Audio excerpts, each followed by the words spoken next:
Diabetic இருக்கக்கூடிய ஒவ்வொரு பேஷண்ட்டுக்கும் கால் பாதத்துல புண்ணு வருதுல, கால் பாதத்துல எங்க வருது பாருங்களேன், குறிப்பா கால் கட்டை விரல்ல தான் வருது, இல்ல வேற எங்கேயும் வரலாம்ல, ஏன் இங்க தான் வருது அப்படின்னா கால் கட்டை விரல்ல கரெக்டா மையத்துல வந்து பாத்தீங்கன்னா ஒரு வெடிப்புகள் சில பேருக்கு வருவதற்கு முன்னாடியே ஒரு கோடு வரும், கிராக் வரும், அங்கேயே நம்ம அலர்ட் ஆகிக்கணும். ஆகா நமக்கு வந்து கடைசியில் வந்து கால் கட்டவரலையே கட் பண்ணணும்னு போயிடுறாங்க. இது ஸ்டார்டிங் ஸ்டேஜ்லயே சரி பண்ணணும்னா நிச்சயமா சரி பண்ணிக்கலாம். ஆனா கட்டவரலை கட் பண்ற அளவுக்கு உள்ள போயிருச்சு அப்படின்னு சொல்லிங்களேன், அந்த கட்டவரலை கட் பண்ணிட்டாங்கன்னு வச்சுங்க, சுகர் அவங்களுக்கு கண்ட்ரோலே ஆகாது. அவங்க இன்சுலின் 30 பாயிண்ட் 40 பாயிண்ட் எடுத்துக்கிறதுன்னு எடுத்தா கூட கண்ட்ரோல் ஆகாது. சுகருக்கு வந்து இன்டேக்கா நம்ம வந்து இந்த ஆவாரம் பூவை வந்து நம்ம எடுத்துக்கலாம், அதை நம்ம வந்து கசாயமா சாப்பிடலாம், ஜூஸா சாப்பிடலாம், உணவுகள் மூலமாகவே அப்படி வந்து சேர்த்துக்கலாம். ஆனா பட் இந்த காலில் இருக்கக்கூடிய புண்ணுக்கு இப்போ சின்ன குழந்தைங்களுக்குலாம் டயபெட்டிஸ் வர ஆரம்பிச்சிச்சு, அது ஜெனட்டிக்கா வருதா இல்லை இப்போ இருக்கிற லைஃப் ஸ்டைல்னால வருதா சார்? இப்போ அப்பாவுக்கு சுகர் இருந்துச்சு, அம்மாவுக்கு சுகர் இருந்துச்சு, குழந்தைங்களுக்கே இப்போ இன்னைக்கு சுகர் வந்துருச்சு அப்படிங்கும் பொழுது இதுல இருந்து நம்ம மீண்டு வர முடியுமா அப்படின்னு சொல்லி சொன்னோம்னா, Periyar Maniammai Institute of Science and Technology, Thanjavur. The world needs you. ஆச்சி கொழுக்கட்டை மாவு வந்தாச்சு.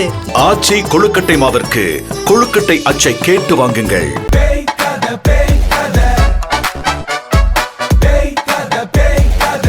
இப்போ அந்த டயபெட்டிஸ் வரவங்களுக்கு வந்து காலில் வந்து புண்ணுங்கள் அதெல்லாம் நிறையவே வருது. ஸோ அதுக்கு ஏதாவது ட்ரீட்மெண்ட் இருக்கா? நிச்சயமாங்கண்ணா. பொதுவாக நாம வந்து பார்த்தீங்கன்னா இப்போ நம்ம சிகிச்சை மையங்கள் எல்லாமே வந்து பார்த்தீங்கன்னா ஒரு 120 days ரிவர்ஸ் டயபெட்டிஸ் அப்படின்னு சொல்லிட்டு வந்து ஒரு ப்ரோக்ராம் பண்ணுறோம். அது உணவு முறை பழக்க வழக்கம், லைஃப் ஸ்டைலு, சிகிச்சை, மெடிசனு அப்படின்னு சொல்லிட்டு அந்த ஒரு 120 நாள் மட்டும் அவங்க சரியாக கடைபிடிச்சாலே போதும், அவங்க ஆட்டோமேட்டிக்காக வந்து பார்த்தீங்கன்னா டயபெட்டிக்னால வரக்கூடிய கிளை நோய்கள் வராமல் தடுக்கலாம். இப்போ காலில் வந்து பார்த்தீங்கன்னா புண்ணு வருது அப்படின்னு சொல்லி சொன்னோம்னா இது டயபெட்டிக்கோட அடுத்த கட்ட நிலையே சில அறிகுறிகள் சொல்றோம் இல்லையா, அது மாதிரி வந்து இது ஒரு அறிகுறியாக வர்றது தான். இப்ப நம்ம டயபெட்டிக் வர்றதுக்கு அடிப்படை காரணங்கள்னு சொல்லி பார்த்தோம்ல, அதுல நாளமில்லா சுரப்பிகளின் பற்றாக்குறை அப்படின்றது தான் இன்னைக்கு டயபெட்டிக் பண்றோம். இன்சுலின் வந்து கம்மியா சுரக்குது அப்படின்னு சொல்லி சொல்றோம். இன்சுலின்றது ஒரு ஹார்மோன், இந்த ஹார்மோன் நாளமில்லா கிளாண்ட், எண்டோகிரைன் கிளாண்ட்ல இருந்து சுரக்கக்கூடியது, கேட்டுங்களா? அப்ப இது வந்து எண்டோகிரைன் பிரச்சனை சொல்லி சொல்றோம்ல. இந்த எண்டோகிரைனுக்கு ஹெட், எண்டோகிரைனுக்கு தலைவர் அப்படின்னு ஒருத்தர் இருக்கிறார். அவர் யாருன்னா பிட்யூட்ரி கிளாண்ட். இந்த பிட்யூட்ரி கிளாண்ட் தலைவர் கரெக்டாக செயல்பட்டாதான் தொண்டர்கள் எல்லாம் சரியா செயல்படுவாங்க இல்லைங்களா? அப்போ வந்து பார்த்தீங்கன்னா வந்து இந்த தலைவர் அவர்களுக்கு தேவையான தூண்டுதல் ஹார்மோன்கள் எல்லாம் சுரப்பாரு. யார்? அவர் தான் பிட்யூட்ரி கிளாண்ட். அப்ப பிட்யூட்ரி கிளாண்ட் நல்லா செயல்பட்டாதான், இப்போ ஒரு உதாரணத்துக்கு சொல்லணும்னா அவரு அட்ரினோ கார்டியோட்ரோபிக் ஸ்டிமுலேட்டிங் ஹார்மோன் அப்படின்னு சொல்லிட்டு ஏசிடிஹெச்னு ஒரு ஹார்மோனை சுரப்பார். அவர் அதை சுரந்தாதான் நமக்கு கிட்னியில் வந்து பார்த்தீங்கன்னா வந்து மேலே இருக்கக்கூடிய அட்ரினலின் அப்படின்னு சொல்லி சொல்லலாம், அந்த அட்ரினலின் அப்படின்ற அந்த ஹார்மோனை சுரக்கும். அதாவது ஏசிடிஹெச் சரியா சுரந்தாதான் அட்ரினலின் அப்படின்ற ஹார்மோனை சுரக்கும். அப்போ அது சுரந்தாதான் நம்மளுக்குள்ள வந்து பார்த்தீங்கன்னா வந்து வரக்கூடிய உணர்ச்சிகளை, அதாவது பார்த்தீங்கன்னா வந்து அதிகமான கோபம், அதிகமான பயம், அதிகமான கவலையெல்லாம் இருக்காங்கல்ல, இது உடம்பை ஆஃப் பண்ணும். ஆனால் இவர் ஹெட்டு வந்து ஏசிடிஹெச் சுரக்கணும், இங்கே அட்ரினலின் சுரக்கணும், கரெக்டுங்களா? அதே போல் தைராய்டில் தைராக்சின் அப்படின்ற ஒரு ஹார்மோன் சுரக்கும். தைராக்சின் ஹார்மோன் தான் உங்களுடைய பசிக்கு, உங்களுடைய உடல் வளர்ச்சிக்கு, தலைமுடிக்கு, போனுக்கு, குழந்தை பெறுவதற்கு தேவையான ஹார்மோன், ஃபாலிக்கல் ஸ்டிமுலேட்டிங் ஹார்மோனோட இவர் போய் மிக்ஸ் ஆகி அங்கே எஃகு உருவாகிறதுக்கு பயன்படுவார். இப்படி எல்லா வேலையும் பார்க்கக்கூடியவர் அவர் தான். நான் எதுக்கு சொல்ல வரேன்னா இன்சுலினுக்காக தான் நான் அந்த விஷயம் சொல்ல வரேன். அப்போ இந்த தைராக்சின் நல்லா சுரக்கணும்னா பிட்யூட்டரி கிளாண்ட்ல இருந்து தைராய்டு ஸ்டிமுலேட்டிங் ஹார்மோன் சொல்லக்கூடிய டிஎஸ்ஹெச்னு சொல்லக்கூடிய அந்த ஹார்மோன் சுரக்கணும். அவர் கரெக்டாக ஃப்ளோ வந்தாதான் தைராய்டுக்குள்ள இருக்கக்கூடிய தைராக்சின் அப்படின்னு சொல்லக்கூடிய ஹார்மோன் சுரக்கும், T3 T4, கரெக்டுங்களா? அப்போ பிட்யூட்டரி கிளாண்டு சரியில்லைன்னா அந்த கிளாண்ட்லாம் டிஸ்டர்பன்ஸ் வருமா? அது போல தான் இங்கே பேங்க்ரியாஸில் தான் பிரச்சனைன்னு சொல்லி அடித்து போட்டு துவைச்சு மாத்திரையும் இன்சுலினையும் கொடுத்து பேங்க்ரியாஸை ஒழுங்காக இன்சுலின் நீங்கள் சுரக்கிறியா இல்லைன்னா நானே வந்து இன்சுலினை கொடுத்துருவா அப்படின்னு சொல்லிட்டு குழந்தைக்கு சாப்பாடு விட்றவ சொல்லுவோம்ல, சாப்பிட்றியா இல்லை நான் சாப்பிட்ருவா இல்லை அந்த 3 கண்ணை வர சொல்ல மாட்டேன் மாதிரி பயமுறுத்தி இன்சுலினை படாத பாடு படுத்திடும்னு சொல்லி சொல்லலாம். ஆனால் அந்த ஹார்மோன் பிரச்சனை மிக முக்கியமான ஒரு விஷயம் என்னன்னா, அங்கே பிட்யூட்டரி கிளாண்டுன்ற அந்த தலைவர் அவர் சரியாக அந்த ஹார்மோன்கள்லாம் கொடுத்தாதான் இந்த கிளாண்டு வந்து பார்த்தீங்கன்னா அது ஒரு சுரக்கக்கூடிய அந்த ஹார்மோனை கரெக்டாக சுரக்கும். இப்போ இந்த சுரப்பு குறைபாடு ஏற்படும் பொழுது உடல்ல பல இடங்கள்ல நமக்கு வந்து சில அறிகுறிகள், அடையாளங்களை வந்து சொல்லும். அதுல ஒரு அடையாளமா தெரியக்கூடியது தான் கால் பாதம். இப்போ நம்ம சிகிச்சை மையத்தில் கூட வந்து பார்த்தீங்கன்னா முழுக்க முழுக்க கால் பாதத்தில் தான் அந்த சிகிச்சையை கொடுக்குறோம். ஏன்னா உடம்புல உச்சந்தலையிலிருந்து உள்ளங்கால் வரைக்கும் இருக்கக்கூடிய எல்லா உறுப்புகளுடைய நரம்புகளும் நம்ம கால் பாதத்தில் தான் வந்து முடிவடையுது. சரிங்களா? அப்போ அது வந்து என்ன சொல்ல வருது அப்படின்றதுக்கு இதுவே ஒரு உதாரணம். டயபெட்டிக் இருக்கக்கூடிய ஒவ்வொரு பேஷண்ட்டுக்கும் கால் பாதத்தில் புண்ணு வருதுல, கால் பாதத்தில் எங்கே வருது பாருங்களேன், குறிப்பா கால் கட்டை விரல்ல தான் வருது. கால் கட்டை விரல்ல மையத்தில் தான் வருது, அதுவும் குறிப்பா. சரிங்களா? ஒரு சில பேருக்கு தான் இந்த 2வது விரல் 3வது விரல் அப்படிலாம் போகுது, ஒரு சில பேருக்கு இந்த ஏரியாவெல்லாம் வருது. இதுக்கும் ரீசன் இருக்கு. பட் மேக்சிமம் பெர்சன்ஸுக்கு கிட்டத்தட்ட ஒரு 85% கால் கட்டை விரலின் மையத்தில் தான் வருது. என்ன அப்படி? கால் கட்டை விரலில் வேற எங்கேயும் வரலாம்ல, ஏன் இங்கே தான் வருது அப்படின்னா அதான் அவசியம். இப்போ இவர் தூதுவர், சரிங்களா? இந்த தூதுவர் வந்து நம்ம வந்து கேட்கல. தூதுவர் வந்தார் உங்ககிட்ட, நிறைய தூதுவர்களாக வந்தாங்க. ஆனால் நம்ம என்ன பண்ணோம், அவர் சட்டை பண்ணவே இல்லை. தூதுவர் தான் பிரச்சனைன்னு சொல்லி அடிச்சு நொறுக்கணும். வாந்தி ஆஃப் பண்ணோம், சரி லூஸ் மோஷன் ஆஃப் பண்ணோம், இருமல் ஆஃப் பண்ணோம், தும்மல் ஆஃப் பண்ணோம்ல. அது மாதிரி ஒவ்வொரு டயபெட்டிக் பேஷண்ட்ஸுக்கும் ஒரு சில தூதுவர்களை அனுப்பி விட்டுருப்பாரு நம்முடைய உடம்புக்குள்ள இருக்கக்கூடிய ராஜ உறுப்புகளான ராஜாக்கள். அப்போ அந்த தூதுவர்கள்லாம் வந்து சொல்லி நம்ம கேட்கலன்னா ராஜா நேரடியாக இறங்கிடுவார். கால் கட்டை விரலில் புண்ணு வர்றது வந்து பார்த்தீங்கன்னா ராஜா நேரடியாக இறங்கிட்டாருன்னு அர்த்தம். ஏன் அப்படின்னா பிட்யூட்டரி கிளாண்டோட நர்வஸ் நம்மளுடைய கால் கட்டை விரலின் மையத்தில் வந்து முடிவடையுது. அப்போ டயபெட்டிக் பேஷண்ட்ஸுக்கு கால் பாதத்தில் செக் பண்ணுவோம், பார்த்துட்டு அவங்க டயபெட்டிக்கில் வந்து என்ன லெவலில் இவங்க இருக்கிறாங்க ஓகேங்களா அப்படின்னு சொல்லி அதில் பார்க்கலாம். அப்போ கால் கட்டை விரலில் கரெக்டாக மையத்தில் வந்து பார்த்தீங்கன்னா ஒரு வெடிப்புகள் சில பேருக்கு வருவதற்கு முன்னாடியே ஒரு கோடு வரும், கிராக் வரும். அங்கேயே நம்ம அலர்ட் ஆகிக்கணும், ஆகா நமக்கு வந்து பிட்யூட்டரி கிளாண்ட்லேருந்து வரக்கூடிய ஹார்மோனோட டெஃபிஷியன்சி ஏற்பட்டிருக்கு அப்படின்றத புரிஞ்சுக்கணும். அது அந்த கிராக் வந்து டயபெட்டிக் பேஷண்ட்ஸுக்கு மட்டும் இல்லை, நான் ஏற்கனவே சொன்ன மாதிரி தைராய்டு கம்ப்ளைண்ட், அட்ரினல் கம்ப்ளைண்ட் இதில் சரிங்களா, குழந்தையின்மை பிரச்சனைக்கு கூட பாருங்கள், அவங்களுக்கு ஓவரிஸில் வந்து எக் உருவாகணும்னா ஃபாலிகுல் ஸ்டிமுலேட்டிங் ஹார்மோன் யார் அனுப்பணும்னா பிட்யூட்டரி கிளாண்ட் அனுப்பணும். அப்போ அவர்களுக்கும் கால் கட்டவரில் தெரியும், டயபெட்டிக் பேஷண்ட்ஸுக்கு ரொம்ப தத்துரூபமாக தெரியும். அந்த வெடிப்புகள் கடைசியில் வந்து பார்த்தீங்கன்னா அவங்களுக்குள்ள புண்ணாகி அந்த புண்ணு ஆறாத நிலை ஏற்பட ஆரம்பிச்சது பாருங்களேன். கடைசியில் வந்து கால் கட்டவரலையே கட் பண்ணணும்னு போயிடுறாங்க. இது ஸ்டார்டிங் ஸ்டேஜ்லேயே சரி பண்ணணும்னா நிச்சயமாக சரி பண்ணிக்கலாம். ஆனால் கட்டவரலை கட் பண்ணுற அளவுக்கு உள்ளே போயிடுச்சு அப்படின்னு சொல்லி சொல்லிங்களேன், அந்த கட்டவரலை கட் பண்ணிட்டாங்கன்னு வச்சுங்க, சுகர் அவங்களுக்கு கண்ட்ரோலே ஆகாது. அவங்க இன்சுலின் 30 பாயிண்ட் 40 பாயிண்ட் எடுத்துக்கிறதுக்குன்னு எடுத்தால் கூட கண்ட்ரோல் ஆகாது. ஏன்னா இவர் ராஜா, மெயின் ராஜாவையே நம்ம பிடுங்கி போட்டோம்னா எப்படிங்க, சரிங்களா? அதான் ஒரு விஷயம். அதனால் முடிந்தவரை கால் கட்டை விரலை கட் பண்ணாமல் அந்த புண்ணை ஆத்துறதுக்குரிய சோர்ஸுக்கு போகணும். அதுக்கு நிறைய சொல்யூஷன் இருக்குது. இப்போ நம்ம சிகிச்சை மையத்திலேயே அதுக்கான சொல்யூஷன் வந்து கொடுக்குறோம்.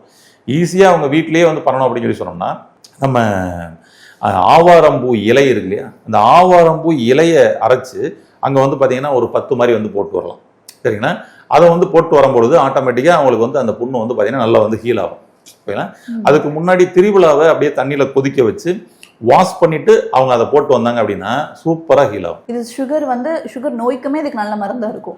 சுகருக்கு ஆவாரம்பூ வந்து பெஸ்ட்ன்றது நமக்கு தெரியும். சுகர் அப்போ இன்டேக் நம்ம வந்து சுகருக்கு வந்து இன்டேக்காக நம்ம வந்து இந்த ஆவாரம் பூவை வந்து நம்ம எடுத்துக்கலாம். அதை நம்ம வந்து கஷாயமாக சாப்பிடலாம், ஜூஸாக சாப்பிடலாம், ஆவாரம்பூ சாம்பார் சாப்பிடலாம், உணவுகள் மூலமாகவே அப்படி வந்து சேர்த்துக்கலாம், சரிங்களா? ஆமாம். ஆனால் பட் இந்த காலில் இருக்கக்கூடிய புண்ணுக்கு டைரெக்டாக நம்ம அங்கேயே அப்ளை பண்ணலாம். ஆவாரம்பூவோட இலையை அது ரொம்ப அருமையாக சப்போர்ட் பண்ணி. ஜெனட்டிக்காவும் டயபெட்டிஸ் வருது அப்படின்ற மாதிரி நம்ம பேசணும். இப்போ சின்ன குழந்தைங்களுக்குலாம் டயபெட்டிஸ் வர ஆரம்பிச்சிருச்சு, அது ஜெனட்டிக்காக வருதா இல்லை இப்போ இருக்கிற லைஃப் ஸ்டைல்னால வருதா சார்? இப்போ ஜெனட்டிக் அப்படின்றது நிச்சயமா இன்னைக்கு வந்து 9 வயசு 10 வயசுலலாம் கூட வந்து பாதிக்கப்படுறாங்க. ஜெனட்டிக் ரீசன் வந்து ரியாலிட்டி தான். இப்போ அப்பாவுக்கு சுகர் இருந்துச்சு, அம்மாவுக்கு சுகர் இருந்துச்சு, குழந்தைங்களுக்கே இப்போ இன்னைக்கு சுகர் வந்துருச்சு அப்படிங்கும் பொழுது இதுல இருந்து நம்ம மீண்டு வர முடியுமா அப்படின்னு சொல்லி சொன்னோம்னா, ஆரம்ப கட்டத்திலேயே அவர்களால் நிச்சயமா மீண்டு வர முடியும். அதை ரொம்பவும் கிரானிக் ஆக்கும் பொழுதுதான் அங்க வந்து மீண்டு வர்றது கஷ்டம். அவங்க என்னன்னா உங்களுக்கு ஈஸியா ஒரு உதாரணம் சொல்றேன் மீண்டு வருவதற்கு. இப்போ வந்து பாத்தீங்கன்னா அம்மா அப்பா வந்து பாத்தீங்கன்னா வந்துட்டு ரொம்ப கஷ்டப்பட்டுருக்குறாங்க. அவங்களுடைய லைஃப் ஸ்டைலில் வந்து பாத்தீங்கன்னா ஒரு பணம் இல்லாம வறுமையிலேயே வந்து வாழ்ந்துக்கிட்டு வந்திருக்கிறாங்க அப்படி வச்சுக்கோங்க ஒரு உதாரணத்துக்கு. இப்போ நம்ம பசங்க என்ன பண்ணுவாங்க, அம்மா அப்பா தான் கஷ்டப்பட்டாங்க, நம்ம கஷ்டப்படக்கூடாது, நல்லா பணம் சம்பாதிக்கணும் அப்படின்னு சொல்லிட்டு நல்ல வேலைக்கு போகணும், நல்ல சம்பாதிக்கணுன்ற எண்ணம் வந்து அதற்குரிய செயல்களில் இறங்கிடுவாங்க. கரெக்டுங்களா? ஆமாம். இப்போ இதை மட்டும் நம்ம வந்து நம்ம ஒரு மாற்று வழியை தேடுறோம்ல. அம்மா அப்பா வந்து பார்த்தீங்கன்னா வந்து நோயில் இருந்தாங்க, அவங்க டயபெட்டிக்கில் இருந்தாங்க அப்படின்னு சொல்லி சொன்னால் அப்போ நம்ம ஆரோக்கியமாக இருக்கணும்னு சொல்லி தேடணும்ல, அதை தேடுறதில்ல. அதுதான் ஃபஸ்ட்டு விஷயம், சரிங்களா? அப்போ அங்கே அம்மா அப்பா அவங்க சரியாக படிக்கலை, நாம எப்படியாவது படிச்சு பெரிய ஆள் ஆயிரணும்னு சொல்லிட்டு நாம படிக்கிறத சின்ன பிள்ளையில இருந்து கவனம் செலுத்துற மாதிரி அவங்க அம்மா அப்பா அவங்க வந்து பாத்தீங்கன்னா 40 வயசுலயே இன்சுலின் போட்டுக்கிட்டு இருக்கிறாங்க, ஒரு டயபெட்டிக் பேஷன்ஸா இருக்கிறாங்க அப்படின்னு சொல்லி சொன்னோம்னா குழந்தைங்க அக்கறை எடுக்கணும். பட் ஆனா குழந்தைங்களோட அம்மா அப்பா அக்கறை எடுக்கணும். என்னோட அடுத்த வாரிசுக்காவது இது வராம தடுக்கணும். நான் என்ன பண்ணணும்? நிச்சயமா முடியும். அதான் சொல்றேன், அம்மா அப்பாவுக்கு கல்வி வரல, நமக்கு கல்வி வந்துருச்சு. அம்மா அப்பா அவங்களுக்கு பணம் வரல, இங்க பணம் வர்றதுக்கு சோர்ஸ் வந்துருச்சு. அது மாதிரி அவங்க ஆரோக்கியமா இல்லைன்னா இங்க ஆரோக்கியமா வர்றதுக்கு சோர்ஸ் இருக்கு. அதுக்கு நம்ம நீங்க சொன்ன மாதிரி லைஃப் ஸ்டைல்ல அப்பதான் கவனம் செலுத்தும். அப்ப சின்ன பிள்ளைங்கள்லயே அந்த உணவு முறையும் லைஃப் ஸ்டைலையும் அந்த பேரண்ட்ஸ் வந்து கற்றுக் கொடுக்கணும். அந்த விழிப்புணர்வை கொடுத்துட்டா நிச்சயமாக ஆரம்ப கட்டத்திலேயே இது மாதிரி வந்து ஜெனட்டிக்கா வரக்கூடிய பிரச்சனைகளை கூட வராம தடுக்க முடியும். காலில் வந்து புண்ணு வருது அப்படின்ற மாதிரி பேசணும். இப்போ சுகர் இல்லாதவங்களுக்குமே சில பேருக்கு வந்து காலில் வந்து குதிகாலில் எரிச்சல் வருது அப்படின்ற மாதிரி சொல்றாங்க. அது எதனால சார்? இப்போ டயபெட்டிக் இல்லைங்க, ஆனா காலில் வந்து குதிங்காலில் வந்து எரிச்சல் இருக்குது, வலி இருக்குது அப்படின்ற மாதிரிலாம் சொல்றாங்க. அது என்னன்னா நம்மளுடைய லைஃப் ஸ்டைல் சேஞ்சஸ் தான். அது ஃபர்ஸ்ட் விஷயம் என்ன அப்படின்னா, நீங்க மண் தரைகள்ல உங்களுடைய கால் பாதத்தை அதிகமா வந்து வச்சுக்கிட்டு இருந்தோம் முன்னாடி. அன்னைக்கெல்லாம் நம்ம ஆரோக்கியமா தான் இருந்தோம். அதாவது மண்ணு மேல நம்ம கால் படணும். நம்ம உடம்புல இருக்கக்கூடிய எல்லா உறுப்புடைய நரம்புகளும் அங்கே முடியுதுன்றோம் இல்லையா? இப்போ நீங்க தரையில நீங்க கால் வைக்கும் பொழுது இது வழியே அந்த பாசிட்டிவ் எனர்ஜி அந்த உறுப்புகளுக்கு எல்லாம் செல்லும். திரும்ப அங்கிருந்து நெகட்டிவ் எனர்ஜி அது வழியவே வெளியேறும். அதனாலதான் அந்த மண்ணுல வந்து பாத்தீங்கன்னா பாசிட்டிவ் எனர்ஜி நெகட்டிவ் எனர்ஜியும் நீங்க ஒவ்வொரு முறை கால் வைக்கப்படும் பொழுது நடக்கும். முன்னோர்கள் சும்மாலாம் சொல்லல. நீங்க பாருங்க, ஏதாவது ஒரு பெரிய புனித ஸ்தலங்களுக்கு போயிட்டு வராங்கன்னு வச்சுக்கோங்க. அவ பாத்தீங்கன்னா குளிக்காம கூட அப்படியே நேர வீட்டுக்குள்ள வந்திருப்பான்னு. சரிங்களா? ஆமா, கால் கூட கழுவாம குளிக்காம வருவாங்க. ஏன்னா அந்த ஒரு புனித ஸ்தலங்கள்ல அவங்க டைம் ஸ்பெண்ட் பண்ணிக்கிறாங்க. அங்க நல்ல எனர்ஜியை வந்து ரிசீவ் பண்ணியிருப்பாங்க. அது வந்து பாத்தீங்கன்னா கால் பாதம் வழியே அது வந்து பாத்தீங்கன்னா வந்துட்டு வரும், ஸ்ப்ரெட் ஆகும், வெளியில வரும். ஓகேங்களா? அப்ப அவங்க வந்து பாத்தீங்கன்னா நம்ம வீட்டுக்குள்ள வந்து மிதிக்கப்படும் பொழுது அந்த பாசிட்டிவ் எனர்ஜி இருக்கும். ஒரு பெரிய மகான் ஒருத்தர் நம்ம வீட்டுக்குள்ள வர்றாரு அப்படின்னா வந்துட்டு போன பிறகு சொல்லுவோம், அப்பா பெரிய மகான்பா, அவர் எப்போ நம்ம வீட்டுக்குள்ள காலடி வச்சாரோ சூப்பர்ப்பா, மிகப்பெரிய மாற்றங்கள்லாம் நடந்திருக்கு, பொண்ணுக்கு கல்யாணம் முடிஞ்சிருச்சு, பையனுக்கு வேலை கிடைச்சிருச்சு, நிறைய சொல்லுவோம். தெரியுங்களா? ஆக்சுவலி என்னன்னா அந்த பாசிட்டிவ் எனர்ஜி அது வந்து பார்த்தீங்கன்னா கால் பாதம் வழியாக வெளியில வந்து வர்றதை இப்படி நம்ம அனுபவிச்சுக்கிறோம். அதுவே பாருங்க, ஏதாவது ஒரு நெகட்டிவான ஒரு பெர்சன் ஓகேங்களா, ஒருத்தர் வீட்டுக்குள்ள வந்துட்டு போயிட்டாரு, சொல்லுவோம்ல, அவன் என்னைக்கு என் வீட்டுக்குள்ள காலடி வச்சானோ இல்லையா, நெகட்டிவானது வந்துருச்சு அப்படின்றான். அது மாதிரி வந்து ஒரு திருஷ்டி வீடு, அவர் இறந்தவங்களுடைய வீட்டுக்கு போயிட்டு வந்தாங்க, மார்ச்சுவரி போயிட்டு வந்தாங்க, ஒரு சடங்கு வீட்டுக்கு போயிட்டு வந்தாங்க, ஒரு ஜிஹெச்சுக்குள்ளே போயிட்டு வந்தாங்கன்னு வச்சுக்கோங்க. அவர் சொல்லுவாங்க, குளிச்சுட்டு உள்ளவா, அட்லீஸ்ட் கால் கழுவிட்டாது உள்ள வாங்குவாங்க. அப்போ இன்னமும் கிராமங்களில் அந்த வாசலில் பார்த்தீங்கன்னா ஒரு தொட்டி வச்சுருப்பாங்க, தண்ணி தொட்டி. அவங்க நார்மலாகவே வீட்டுக்குள்ளே போகணும்னா காலை கழுவி தான் உள்ளே போகணும். ஏன்னா உள்ளுக்குள்ளே ஒரு பாசிட்டிவ் எனர்ஜியை கிரியேட் பண்ணி வச்சுருப்பாங்க. அப்போ கால் பாத வழியாக இந்த positive energy negative energy flow போதில்லை. இதை நீங்கள் வந்து மண்ணில் வந்து நீங்கள் தரையில் மிதிக்கப்படும் பொழுது இந்த ஃப்ளோவை நீங்கள் உங்களால் உணர முடியும்.